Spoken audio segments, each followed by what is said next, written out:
We are gathered here today for the metalhead in mourning and their longing for the heavy metal known as funeral doom to express their lament. So it is with a heart full of sorrow that I give you good grief.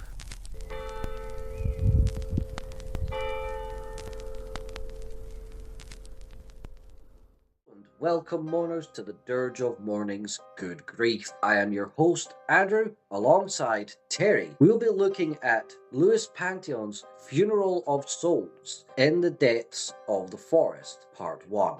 This is a difficult album for me to review by myself, simply due to the fact that I'm featured on it. So, it'd be a bit weird if I, gloated and patted myself on the back all the way through. So I decided to ask Terry to join me in reviewing this album to mark the anniversary of this album, which was released in October in 2024. Track 1, In the Depths of the Forest. The first track, which is also the title track, opens with a tragic story of a shipwreck being told by Andrew using spoken word. Rain is pouring in the background, and then we hear thunder too. This is all a very gloomy atmosphere, and it piques my curiosity as to what will be happening next. Track 2, Immortal Spirit. As the rain continues, so does the gloomy atmosphere. Then in comes a deep death growl sounding quite painful, and also a clean singing voice joins in. A feeling of unease transpires as chords are being played on a keyboard. A deep feeling of hopelessness ensues as the chords continue throughout. This track has almost a creepy feeling as the rain continues a bit more softly. Track 3, The Voice of the Trees. A very nice melody begins with a soft and slow piano. Then an organ-like tone comes in all over the persistent rain. This produces a very ominous feeling as the rain and the sadness in the death growl voice continues. The single notes of the piano begin again. The voice is filled with pain and sadness. A dread feeling covers over all. The organ in this song definitely sounds like a funeral. We end with more piano notes. Track 4, Endless Rain. Rain continues and deep electronic notes add to the dark atmosphere. Then a sound comes in that is almost like horns. This is a simple, short interlude with a feeling of vast endlessness of sorrow. Track 5, Creatures of the Night. Again, we have rain. Guitar notes softly play a little melody with atmospheric strings playing chords in the background. A strong man's voice begins to sing. This brings a haunting quality, and then a male chorus starts. The sound is very pleasing. However, there exists a sense of evil or impending doom.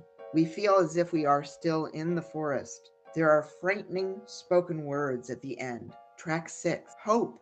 It's still raining. We hear one woman's voice in spoken word about scary voices in the trees. A sense that this is a warning about something evil. Track 7, Prisoner of Death. Once again, we have plaintive piano notes, then the death growl comes in and it sounds almost hopeless. A single female clean singing voice gives it a bit of a lighter lift to the music. This is a very pretty song. Yes, it still feels like the end is near, and we hear rain at the end again. Track 8, Witch. The music starts with some darker sounding atmospheric tones or notes. There seems to be a sense of domination over someone or something. A single female voice once again comes in.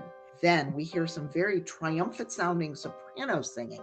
And still, of course, the rain. Track 9, End of Part 1.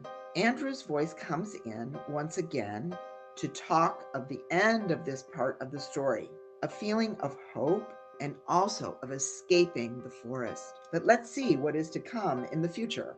This leaves me wanting part 2 now.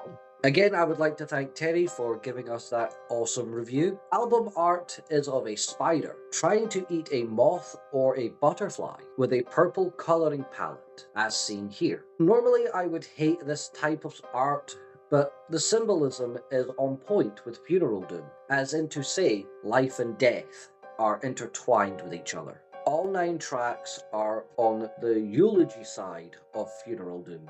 Though there are no set rules yet to this genre, it does seem like more and more bands are slowly adding this into their repertoire. This is why it is coming in at a grave-digging 4 out of 5. Don't forget to check out the rest of the band's mournful offerings, links in the description, and once again, thank you Terri for helping out with this review. Until next time, mourners, remember, every day is a funeral.